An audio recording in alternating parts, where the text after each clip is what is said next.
This one is a bit exciting for me today. It's the very first episode of a brand new show to us. It's called Yours Truly, Johnny Dollar, and I've been planning to play this one since I first started these podcasts. It really is a belter of a show. I think you're going to love it. Welcome to my home in beautiful Lyme Bay, where it may be a bit cold and dark, but do you know what? We're making the best of it. Could be a lot worse. It's so blooming cold though. Right. I'm going to make you a quick cuppa and I'll get the fire stoked. We'll put a couple of extra logs on and then we'll be ready for another episode of Brett's Old Time Radio Show. Huge thank you for joining me once again for our regular late night visits to those dusty studio archives of old time radio shows right here at my home on the south coast of the United Kingdom. I'm Brett, your host for our nighttime podcast, and it's brilliant to have you here. Feel free to send me some feedback on the show if you get a minute or two. brett@tourdate.co.uk. Don't forget, I've got an Instagram page and a YouTube channel, both called Brett's Old Time Radio Show, and it would be great if you could follow me there.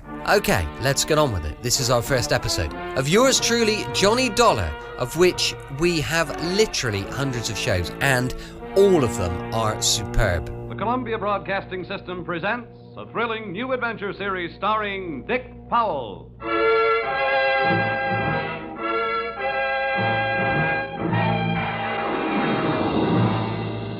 I'm an insurance investigator. My name is Johnny Dollar. What? You heard me, Johnny Dollar, and I can pad an expense account with the best of them.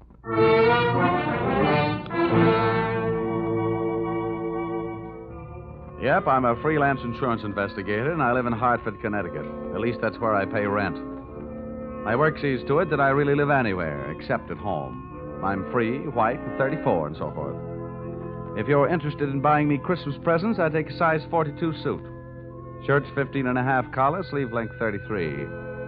My hat size is 7 1/8, except when I wind up a successful case. Then it runs about 7 3/8. At insurance investigation, I'm just an expert. At making out my expense account, I'm an absolute genius.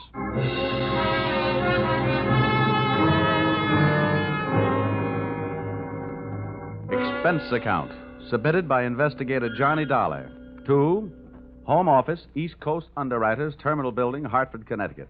Attention, Austin Farnsworth, General Manager. The following is an accounting of my expenditures in the investigation of Milford Brooks III for your company. Expense account item 1. Cab fare to your office in answer to your original call, 75 cents. Tip to driver, $1. Expense account item 2. Shoe shine, 25 cents. You'll remember I got my shoes scuffed when I unsuspectingly walked into your private office. Milford! No, you must not, my boy. Dollar! Get away from that window. Don't jump. No, you don't. Let go of me. Let go of me, you fool. No. There are better ways of making a big splash in life. Get away. Well, nice try, Sonny. Now pay attention to teacher. I didn't know I had it in me. Oh, goodness gracious, Dollar. Did you have to hit him so hard? I hope you haven't killed him. He isn't too strong, you know. Don't worry. There. Now, Mr. Farnsworth, would you mind telling me on whose head have I the dubious pleasure to be sitting? That, sir, is Milford Brooks III. His policy with this company is in the amount of $2 million. Wow. Yes. And the boy seems bent on committing suicide. Dollar, I want you to stop him. What do you want me to do? Threaten him with death? Anything. The conditions of his policy are such that we would be forced to meet with a claim in the event of his suicide. Oh, I say, Dollar, sitting on his head that way, aren't you in danger of smothering the boy? Smothering him doesn't worry me, but these crew haircuts don't make very comfortable cushions. I'll move down a little. Now, there. Okay. So far, I know this kid is insured for $2 million and that his policy pays off on suicide. What else? 1/2 hour ago, Milford Brooks walked into this office and changed the beneficiary in his policy. Then, sir, he proceeded to demand, not request, mind you, but demand a loan of $500,000. Quite a touch. When I explained to him that there were no provisions for a loan in his policy, he threatened suicide. Which would cost you $2 million. So all we have to do is keep him alive, huh? And he's managed to make that no small problem. His choice of a new beneficiary is downright frightening. One of the most notorious gamblers in the East. His name is Hatcher, Harold Hatcher. Ouch. Oh, do you know him? Sure. That kid's been a post office pinup boy for a lot of years. Well, That's the situation. I'm engaging you to protect Milford Brooks' future. Dollar, I want you to protect the boy.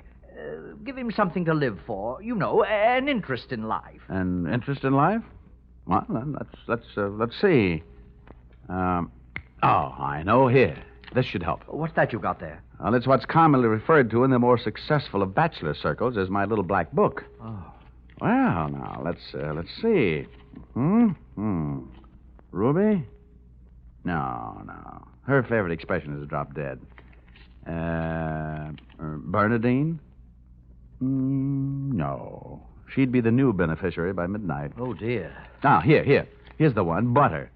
Say, Farnsworth, would you mind passing me that phone? The one with the long cord? Oh, no. Lie still, Buster. My little friend here is showing signs of life.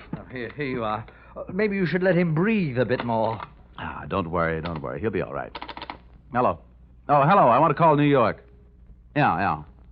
Hudson, 24292. Dollar, you're not thinking of taking this boy to New York, are you? Well, I'm going there myself. You want me to keep an eye on him, don't you? Now, don't fret, Farnsworth. All is not lost. You do worry me, sitting on his chest that way. Hello? Oh, Butter? This is Johnny. Yeah, I'll be in town tonight. I want to see you. And look, here's what I want you to do. Yes, it's all right to say over the telephone. Yeah, I want you to reserve a table at the hatchery in my name for 10 o'clock tonight. Will you do that? Okay. I'll see you at your apartment in a few hours. But, honey, I can't make it any earlier. I'm sitting up on a sick friend. Okay, goodbye. I'm not sure that I agree with your methods. Huh? Ow! What's the matter? Did he hit you? Hit me? He bit me.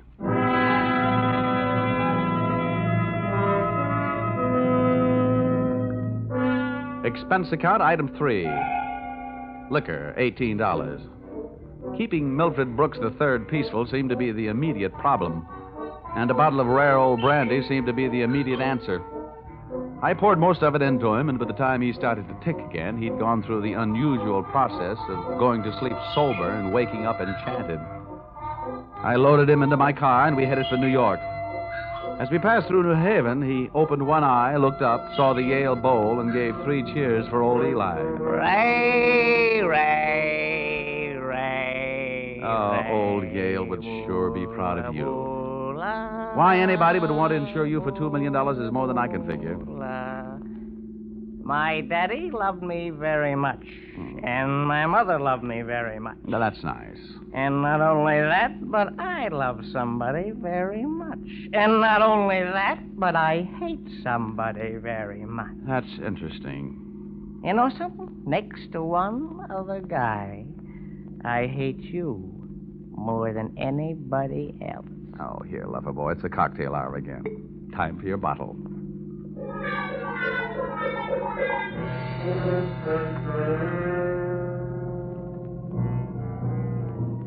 Rolling along the Merritt Parkway, I felt very much alone with my thoughts.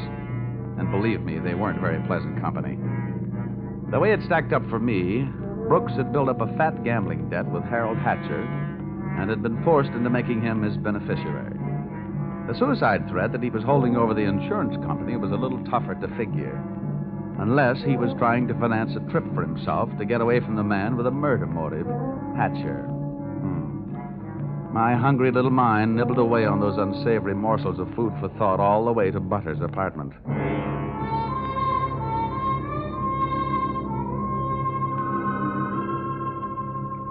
Hey, where are you taking me? I want to go to New York. If you don't behave, Buster, I'll punch your ticket. Johnny, darling, welcome to New York. Well, that's the fastest trip I ever had. Quiet. Well, where did you find this? In a box of Cracker Jack. Let us in, dear. I don't know about you. Some men bring me flowers, some bring me candy. What do you bring me? A boiled owl in a Brooks Brothers suit. Pleased to meet you. Yeah, let's trot him into the bedroom, honey. You'd look more at home in the bathtub. Let me pull down the cover. All right. Now, come on, Buster. Lie down. Charm. That kid's liquor sure can hold him. How long have you been playing nursemaid to this bottle, baby? Get behind that bar suite, and I'll tell you all about it. Sure. Horrible examples don't seem to bother you, do they? If you knew how that guy has been bothering me. What did he do to you? Well, let's just say he put the bite on me. Gosh, the river sure does look pretty tonight. Bourbon and soda? Now, please, anything but brandy. I've been sniffing that second hand all the way from Hartford. Butter, see that big boat out there? Mm-hmm. Oh, I sure would like to be on it. With you, sailing off to faraway romantic places. Get with it, darling. That's the 125th Street Ferry. Oh. Here's your drink. Come on now. Tell Butter all about it. So, friend Bourbon and I proceeded to tell her all about it. It wasn't easy. Everything about her kept flagging down my train of thought. The longer she looked at me, the less I wanted of Milford Brooks III, and the more I wanted of beautiful Butter the first, and only. She was a sympathetic listener to my story until I gave her the answer to her first and only question. And where do I fit into all this? Well, baby, I thought you understood. My job is to give this poor misguided boy something to live for. That's you. Well... Now, honey, hold everything. Don't go getting your corn all popped. You'll misunderstand. I really mean it. I thought if he'd just got to look at you and realize that things like you exist, why, you'd make any man glad to be alive. Oh, come on now, Butter. Melt a little. I wouldn't let anything happen to you. You know that. Did I hurt you? Oh, no, I'm getting used to it. People have been taking pokes at me all day. I'm sorry. Ah, that's better. You want some more bourbon? I want some more you. Well, help yourself.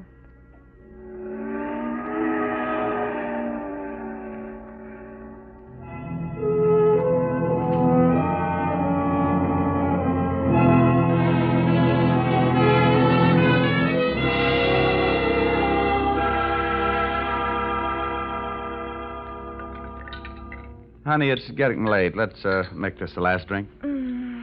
What time is it? Oh, it's 20 to 10. Oh. My reservation at the hatchery is for 10. Here. Thanks. Cigarette? Oh, empty. Some more out in the other room. I'll get them. I'd love to get you on a slow boat to China. Johnny! Oh, coming. He's gone. What? Well, he can't be. But he is. The window's wide open. Oh, the fire escape. What a smart guy I am. Trading 3 drinks of bourbon for $2 million on the hoof. Oh, that's the biggest bar check I ever picked up.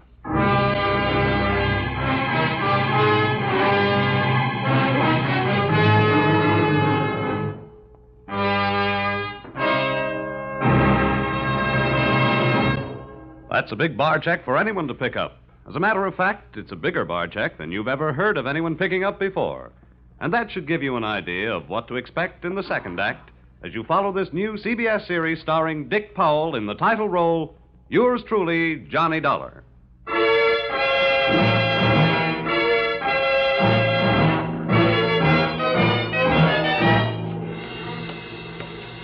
Well, nobody could say I wasn't working fast. I'd only been in town for an hour, and I'd already succeeded in losing Milford Brooks III. I spent another hour of his all-too-short life expectancy unsuccessfully shaking down the neighborhood for him. And then, feeling very much like a bloodhound that had flunked his sniffing exam, I went back to Butter's apartment.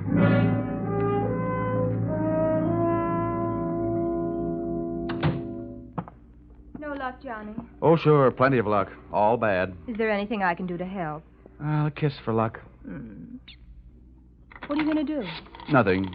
Just a little phone call.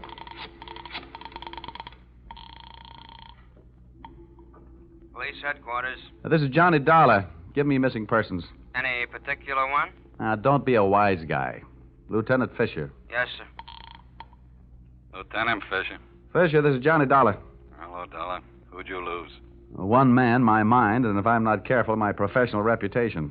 The guy's name is Brooks, Milford III. Got anything on him? Hold on. All right. Oh, don't look at me like that. It wasn't all my fault. Dollar? Yeah? We haven't found him yet, but we think we know where he is. Huh? The Hudson River. At 11:15 tonight, his top coat, complete with identification, was found taking a ride on the 125th Street ferry. Oh. Anything else? Nothing much.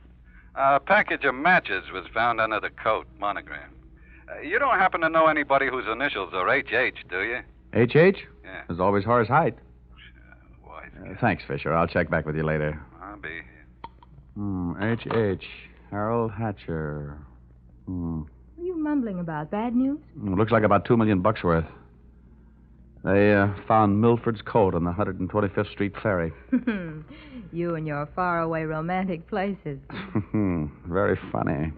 I'll see you later, honey, and maybe about 11.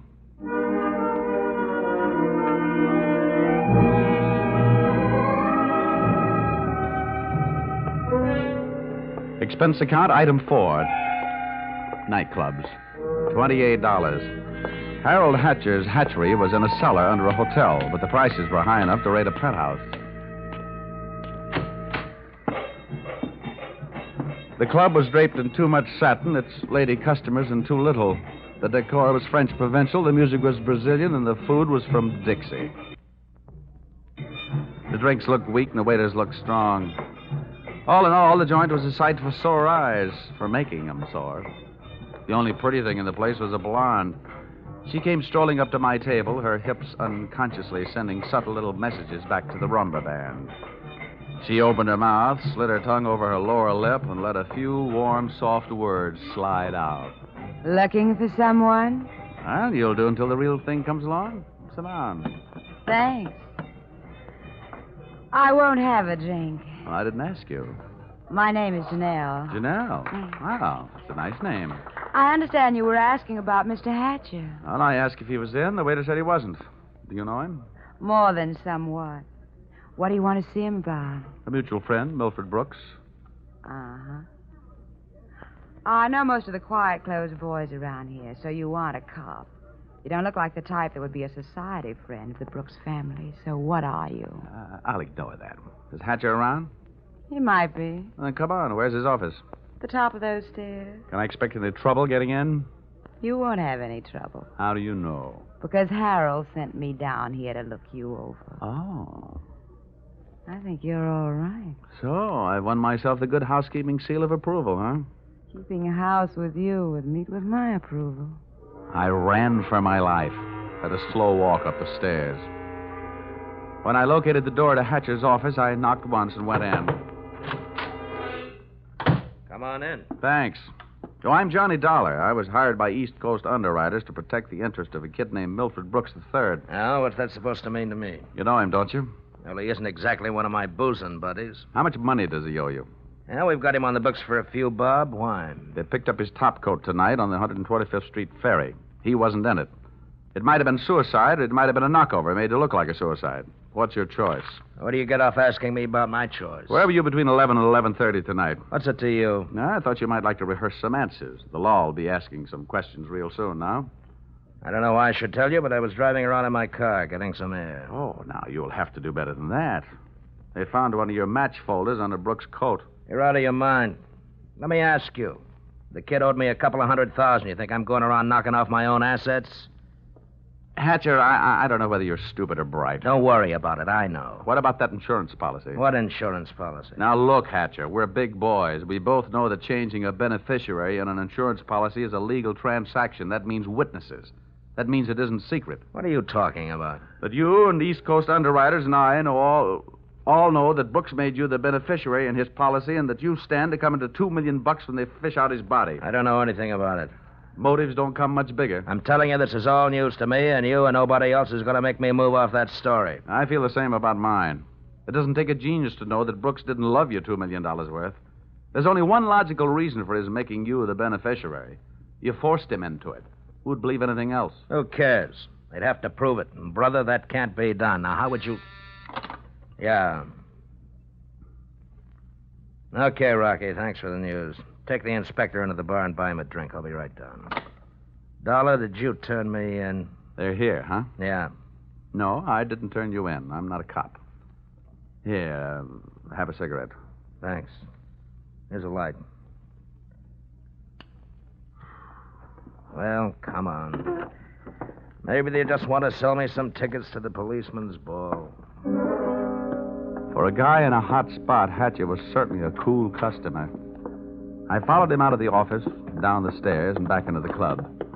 Janelle was sitting there right where I'd left her. And I thought to myself, now there's a gal who should never sit down. She looks so pretty standing up. Janelle, buy Mr. Dollar a drink. I have to go play 20 questions with some fellas in the bar. Sure, baby. Anything you say. Anything. I'll see you, Dollar. Yeah. How'd you make out? Well, you can never tell about a guy like that. He's a smart boy, strong, silent type. Wouldn't talk, huh? A real close-mouth act. About what? Oh, just a little doodad. $2 million life insurance policy. Wait a minute. That young Brooks kid? That's right. I knew it. Tried to tell him he'd get into trouble, but he wouldn't listen to me. Oh, you knew about it, huh? I suppose you also know what was behind it. Sure, Milford owed him some money. A lot of money. It's in writing. What kind of writing? The personal note that Brooks was going to get back if he made Harold beneficiary. Well, where is this note? Do I look like the kind of girl who'd put the finger on her boyfriend? You look like the kind of girl who'd do anything if she wanted to. Thanks. I'll give you a slight hint. It's in his office. You'll find it in the inside pocket of one of his suits in the wardrobe. What are you waiting for? I'll watch the bar. Nothing, sweetheart. Nothing at all.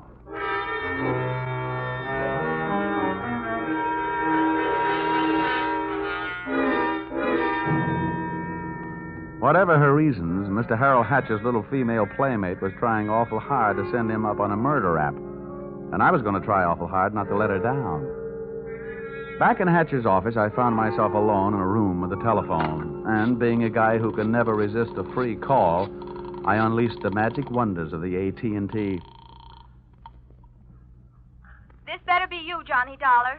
Quiet, Butter. I've only got a few seconds. It seems that's all you ever have for me. Now, if you Now, think look, that Angel, just another hour. I'll get you a nice present. I don't care if you're another century. And as for presents, the last one you brought me was a drunk, and you even let him get away from me. Good night. Life presents a gloomy picture, ever downward toward the tomb. Having wasted those few precious moments of an already misspent youth, I decided I'd better get on my pony before Mr. Hatcher showed up. I found Milford Brooks' personal note in one of Hatcher's suits, all right. As a matter of fact, I found something in all his suits. A great big glimmer of light. Expense account, item 5. Taxi fare, $10. I left the office in a hurry, Janelle at her table and Hatcher at his bar. I got out of the club and into a taxi parked a half block down the street. There, I waited until my favorite suspect left the hatchery and piled into another cab, and off we went. On a chase that would have made Ben-Hur look like a plowing bee.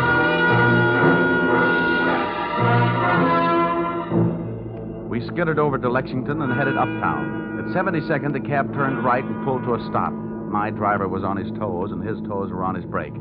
We stopped, too, half a block behind. You want us to wait, huh? No, here you are. Keep the change. Hey, thanks.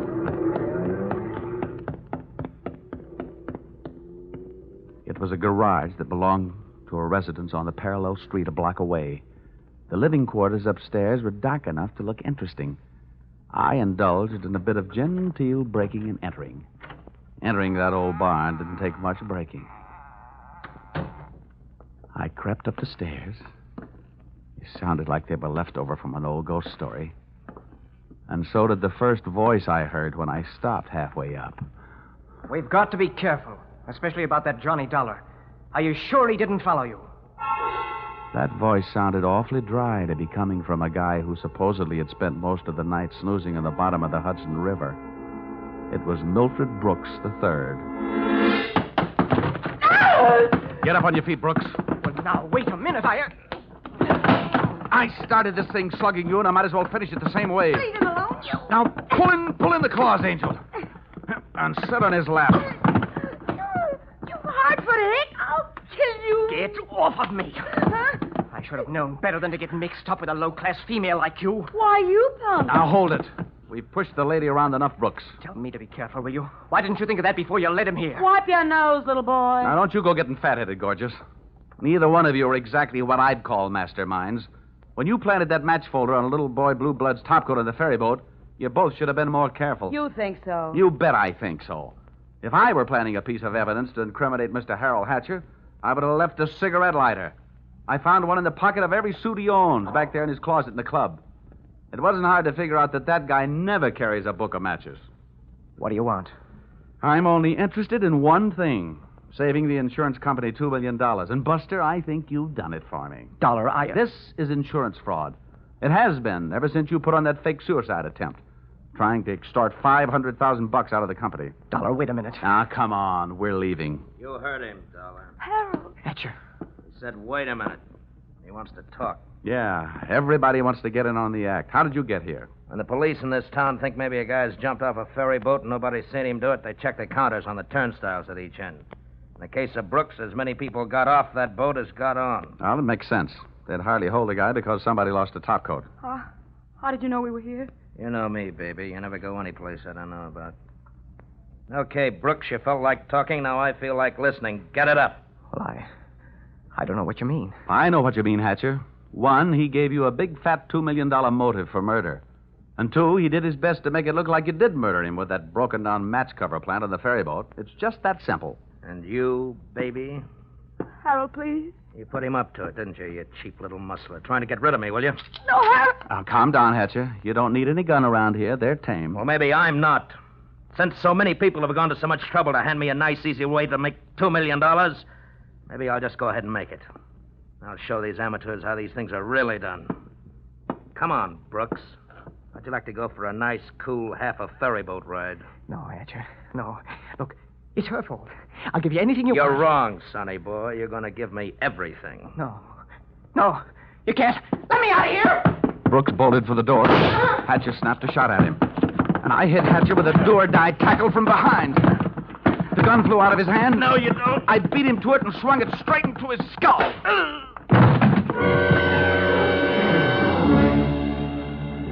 Half the people in the room were lying there bleeding. Brooks from gunshot, Hatcher from gun butt. Janelle and I stood there panting. But believe me, not for each other. We stood that way until the police arrived.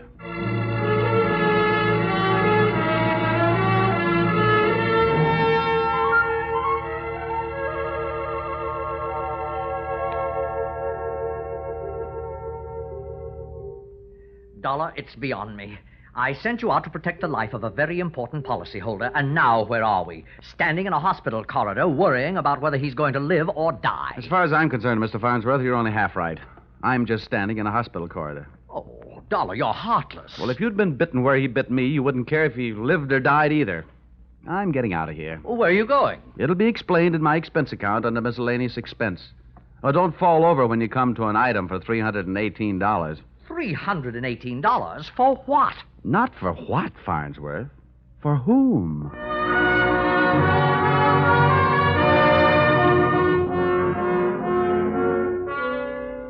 Expense account total. And it all adds up to a little matter of $1,182.23. Which you may say, Mr. Farnsworth, is a lot of money for one man to spend in 2 days. But you must bear in mind that the amount at stake was $2 million. And you know the price of steak these days. It might comfort you to know that I just returned from the hospital. Brooks was strong enough to make a full statement, which you will find enclosed. This in itself should prove sufficient to establish evidence of attempted fraud against your company, allowing you to immediately avoid his policy. It boils down to one sentence, to wit. Brooks and Janelle wanted to get rid of Hatcher so that they could live happily ever after. Knowing those two, they never had a chance. And oh, yes, that that miscellaneous item, the one for $318, it was a bracelet for a certain party who made this special investigation for me very special. Oh, if you want a receipt for this item, I'll send you a lock of her hair. Yours, truly, Johnny Dollar.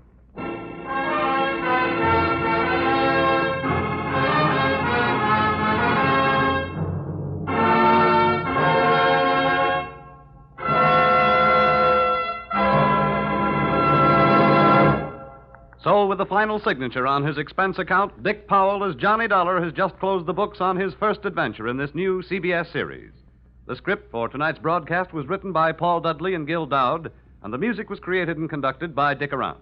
The entire production was under the direction of Tony Leader.